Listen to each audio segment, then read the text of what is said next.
আসসালামু আলাইকুম ওরহমতুল্লাহি ওবারাকাতু। মহান রব্বুল আলামিন কোরআনুল কারীমে ইরশাদ করেন, ইন্না আউওয়ালা বাইতিন উদিআ লিন-নাসি লাল্লাযী বিবাক্কা। নিশ্চয়ই মানুষের জন্য সর্বোত্তম ঘর ওটা তৈরি করা হয়েছে যাহা মক্কায় আছে, মক্কায় অবস্থিত, অর্থাৎ বাইতুল্লাহ অথবা কাবা। বাইতুল্লাহ অর্থ হলো আল্লাহর ঘর। তো পৃথিবীর মধ্যে সর্বপ্রথম ঘর আল্লাহ রাব্বুল আলামিন ফেরেশতাদের মাধ্যমে তৈরি করেছেন কাবা শরীফকে, যেটাকে বাইতুল্লাহ বলা হয়।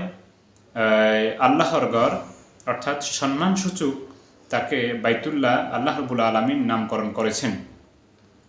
সেটারই শাখা প্রশাখা সারা পৃথিবীতে যত মসজিদগুলি আছে সবগুলো, তো সেগুলি আল্লাহ রাব্বুল আলামিনের ঘর। মসজিদ আল্লাহ রাব্বুল আলামিনের ঘর, এটাই সঠিক কথা। সেখানে কারো বসবাসের স্থান নয় এবং সেখানে ব্যক্তিগত কারো ব্যবহারের জায়গা নয়। তো সুপ্রিয় দর্শক, ইমাম বুখারী রহমতুল্লাহি আলাইহি তিনি তার সহিহ বুখারীর মধ্যে একটি অধ্যায় লিখেছেন। সেই অধ্যায়টির আরবি নাম হলো বাবু মসজিদু বানি ফুলানি, অর্থাৎ এই অধ্যায় হলো অমুক ব্যক্তির মসজিদ। তিনি এই অধ্যায়টি এনে এই কথা বোঝাতে চেয়েছেন যে কোনো মসজিদের যদি নামকরণ করা হয় কোনো ব্যক্তির নামে, অর্থাৎ মসজিদ আবি হুরায়রা অথবা মসজিদ আব্দুর রশিদ অথবা মসজিদ হাশেম, এভাবে যদি নামকরণ করা হয় তাহলে সেটা বৈধ কিনা। ইমাম বুখারী রহমতুল্লাহি আলাইহি তিনি তার ওই অধ্যায়ের অধীনে কিছু হাদিস এবং সাহাবীদের আসার, সাহাবীদের বর্ণনা এনে তিনি প্রমাণ করেছেন যে ব্যক্তি বিশেষের নামে মসজিদের নামকরণ করা যায়, অথবা এভাবে নামকরণ করা যায় বাইতুল মোকাররম, বাইতুল রশিদ, বাইতুল মামুর, এর কোনো সমস্যা নেই।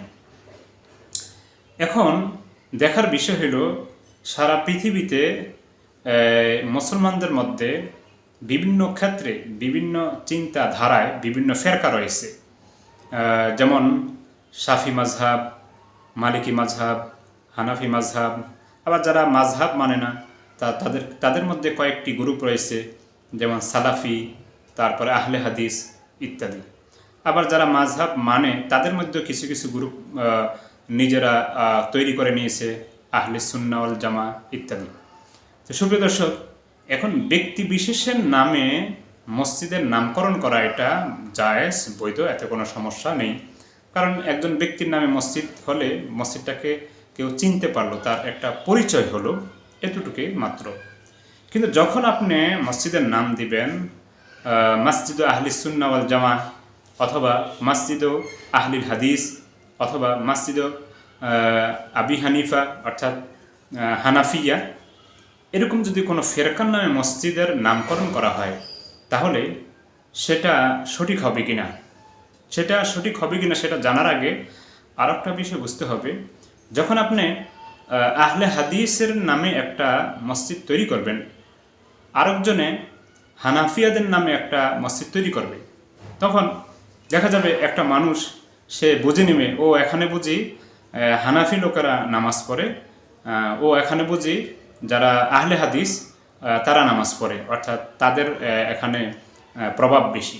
তো দেখা গেছে একটা লোক যদি সেখানে নামাজ পড়ার ইচ্ছাও করে, সে যদি হানাফি হয়ে থাকে অথবা সালাফি হয়ে থাকে অথবা আহলে হাদিস হয়ে থাকে, তখন তার বিপরীত কোনো মসজিদ দেখলে সে সেখানে পড়তে চাইবে না, তার মনটা কেমন জানি লাগবে। অথচ বোঝার উচিত মসজিদ সবগুলি আল্লাহর ঘর, সবগুলি একই, সবগুলি এক আল্লাহর জন্য সেজদা করতে তৈরি করা হয়েছে।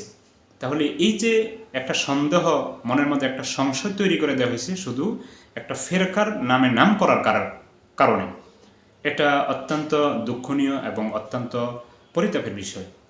এইভাবে আমরা বিভিন্নভাবে বিভাজন হয়ে দুর্বল হয়ে গিয়েছি, বরং এখন নিঃশেষ হয়ে যাওয়ার পর্যায়ে। ইদানিও দেখা যায় বিভিন্ন মসজিদের সামনে লেখা থাকে যে এই মসজিদে যারা সাদপন্থী তারা জামাত নিয়ে ঢুকতে পারবে না। এই যে আরেকটা ফেরকা তৈরি হয়ে গিয়েছে। এভাবে যে আরও কত ফেরকা তৈরি হবে আল্লাহ জানে, তবে এগুলি করা একেবারে উচিত নয়। মসজিদ করবেন, আপনি আহলে হাদিস হন, অথবা আপনি হানাফিয়া হন, অথবা মালিকি হন, অথবা শাফি হন, আপনি একটা ব্যক্তি বিশেষের নামে নামকরণ করুন, কিন্তু কোনো ফেরকার নামে নামকরণ করবেন না, যে আহলে সুন্নাতুল জামাতের মসজিদ, আহলে হাদিসের মসজিদ, অথবা হানাফিয়াদের মসজিদ ইত্যাদি। এভাবে নামকরণ করবেন না। ওইরা মুসলমানদের মনের মধ্যে বিভাজন সৃষ্টি করবেন না। এতে উপকারিতার লেশমাত্র তো নাই, বরং ক্ষতি বেশি। আর বিশেষ করে এভাবে নামকরণ করাটা অবশ্যই জায়েজ নেই সর্বদিক থেকে, কারণ এতে মুসলিমদের মাঝে ঐক্যের ফাটল সৃষ্টি হয় এবং সন্দেহ তৈরি হয়, বিভাজন তৈরি হয়। এটা একবারে নিষেধ ইসলাম ধর্মের মধ্যে, যেটা আমরা সচরাচর করে আসতেছি। তো সুপ্রিয় দর্শক, আমরা অপরকে বুঝাবো এবং তাকে অনেক যুক্তি দিয়ে এবং দলিল প্রমাণ দিয়ে বুঝাবো, ভাই এই ধরনের নামকরণ করবেন না, করে থাকলে সেটা বাদ দিয়ে আপনাদের কোনো সম্মানিত লোকের নামে মসজিদটি তৈরি করেন বা মসজিদটির নামকরণ করুন। আপনি যে আহলে হাদিস নাম দিয়েছেন, আপনি যে মসজিদে হানাফিয়া নাম দিয়েছেন, এগুলি বাদ দেন।